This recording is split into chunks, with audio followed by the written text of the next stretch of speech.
ಒಂದು ಖಡಕ್ಕಾಗಿರುವಂತಹ ದೋಸೆಗೆ, ಇಡ್ಲಿಗೆ, ಚಪಾತಿಗೆ, ರೊಟ್ಟಿಗೆ ಎಲ್ಲದಕ್ಕೂ ತುಂಬ ಅದ್ಭುತವಾಗಿ ಮ್ಯಾಚ್ ಆಗುವಂತಹ ಕಾಯಿ ಚಟ್ನಿಯನ್ನು ಸುಲಭವಾಗಿ ಹೇಗೆ ಮಾಡ್ಬೋದು ಅಂತ ಇವತ್ತಿನ ವಿಡಿಯೋದಲ್ಲಿ ನಾನು ಹೇಳ್ಕೊಡ್ತಾ ಇದ್ದೇನೆ.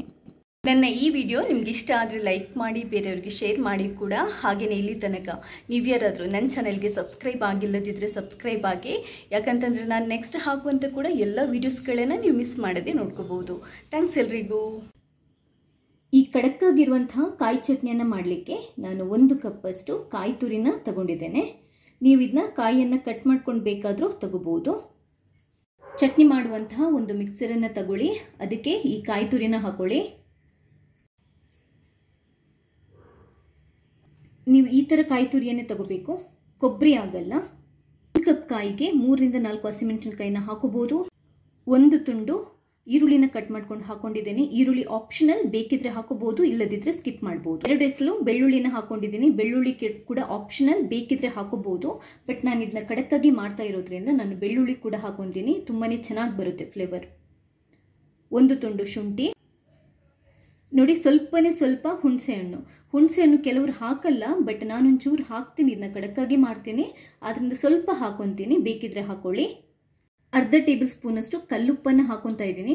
ಉಪ್ಪು ರುಚಿಗೆ ನೋಡ್ಕೊಂಡು ಹಾಕೊಳ್ಳಿ. ಸ್ವೀಟ್ ಫ್ಲೇವರಿಗೆ ಸ್ವಲ್ಪ ಸಕ್ಕರೆನ ಹಾಕೊಂಡಿದ್ದೀನಿ.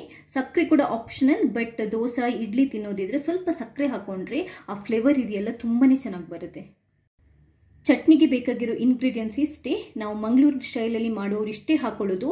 ಕೆಲವ್ರು ಏನು ಮಾಡ್ತಾರೆ, ಅದಕ್ಕೆ ಒಂದು ಸ್ವಲ್ಪ ಕಡಲೆಬೇಳೆ ಅಥವಾ ಈ ಪುಟಾಣಿ ಅಂತ ಬರುತ್ತಲ್ವ, ಹುರಿಗಡಲೆ ಕೂಡ ಹಾಕೊತಾರೆ. ನಾನು ಅದು ಯಾವುದು ಹಾಕೊಂತ ಇಲ್ಲ. ನಾವು ಪ್ಯೂರ್ ಆಗಿ 100% ಕೋಕೋನಟ್ ಅನ್ನೇ ಹಾಕೊಂಡು ಮಾಡ್ತಾ ಇರೋದು. ಇದಕ್ಕೆ ಸ್ವಲ್ಪ ನೀರು ಹಾಕೊಳ್ಳಿ.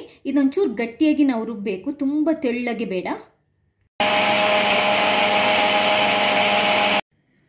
ನೋಡಿ, ಆಲ್ಮೋಸ್ಟು ಈ ಕಾಯಿ ಚಟ್ನಿ ರೆಡಿ ಆಗಿದೆ. ಇದನ್ನ ತುಂಬ ಸಾಫ್ಟಾಗಿ ನೈಸಾಗಿ ಗ್ರೈಂಡ್ ಮಾಡಬಾರ್ದು. ಈ ಹದ ಪರ್ಫೆಕ್ಟ್ ಆಗಿದೆ. ಸೂಪರ್ ಆಗಿರುವಂತಹ ಕಾಯಿ ಚಟ್ನಿ ರೆಡಿ ಆಗಿದೆ. ದೋಸೆ, ರೊಟ್ಟಿ, ಚಪಾತಿಗೆ ಈ ಹದ ಪರ್ಫೆಕ್ಟ್ ಆಗಿದೆ. ನೀವು ಇಡ್ಲಿಗೆ ಬೇಕಾದ್ರೆ ಒಂದು ಸ್ವಲ್ಪ ಇದಕ್ಕಿಂತ ತೆಳ್ಳಗೆ ಮಾಡ್ಕೋಬಹುದು. ಇವಾಗ ಇದಕ್ಕೊಂದು ಒಗ್ಗರಣೆ ಹಾಕಬೇಕು. ಒಗ್ಗರಣೆ ಪ್ಯಾನ್ ಇಟ್ಟು 1 ಟೇಬಲ್ ಸ್ಪೂನ್ ಅಷ್ಟು ಕುಕ್ಕಿಂಗ್ ಆಯಿಲ್ ಅನ್ನು ಹಾಕೊಳ್ಳಿ.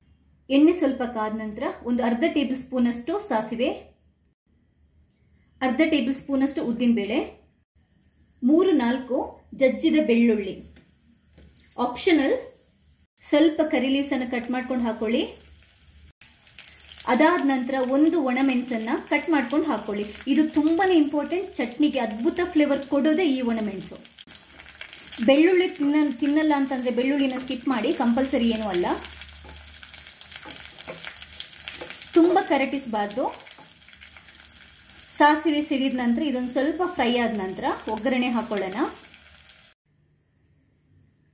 ಒಗ್ಗರಣೆ ರೆಡಿ ಆಗಿದೆ, ಇದಕ್ಕೆ ಹಾಕೊಳ್ಳೋಣ.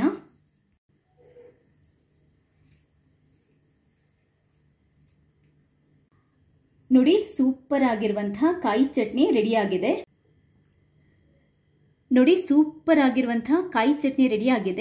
ಈ ವಿಡಿಯೋ ಇಷ್ಟ ಆದರೆ ಲೈಕ್ ಮಾಡಿ, ಹಾಗೆಯೇ ಬೇರೆಯವರಿಗೆ ಶೇರ್ ಮಾಡಿ ಕೂಡ. ಇಲ್ಲಿ ತನಕ ನೀವು ಯಾರಾದರೂ ನನ್ನ ಈ ಚಾನೆಲ್ಗೆ ಸಬ್ಸ್ಕ್ರೈಬ್ ಆಗಿಲ್ಲದಿದ್ದರೆ ಸಬ್ಸ್ಕ್ರೈಬ್ ಆಗಿ ನನ್ನ ಈ ಪ್ರಯತ್ನನ ಇದೇ ಥರ ಸಪೋರ್ಟ್ ಮಾಡ್ತಾನೆ ಇರಿ. ಥ್ಯಾಂಕ್ಸ್ ಎಲ್ರಿಗೂ.